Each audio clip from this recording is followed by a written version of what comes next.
వరలక్ష్మి వ్రతం కదా! తాంబూలానికైతే ఎళ్ళొచ్చాను. ఈ తాంబూలంలో ఆకులు, పసుపు, కుంకుమ, డబ్బులు, శనగలు, కాయ, అరటిపండు గాని, ఆరెంజ్ గాని ఇచ్చేస్తారు. వీటితో పాటు వాళ్ళిలా తయారు చేసిన ఫుడ్ అయితే ఇచ్చేస్తారు. పులిహార, పొంగలి, పెరుగన్నం, గారె. గారెకి బదులుగా పూర్ణం కానీ, కేసరి కానీ చేస్తారు.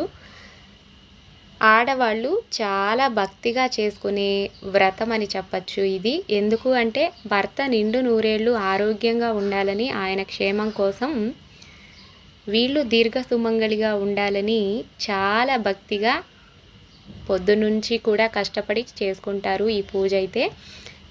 2 దగ్గరలకైతే వెళ్ళొచ్చాను నేను. ఇది ఇంకొక తాంబూలం ప్యాకెట్. మరి నేను చిన్నదాన్నే అయినా కూడా పెద్ద మనసుతో వాళ్ళని ఆశీర్వదించైతే వచ్చేసాను.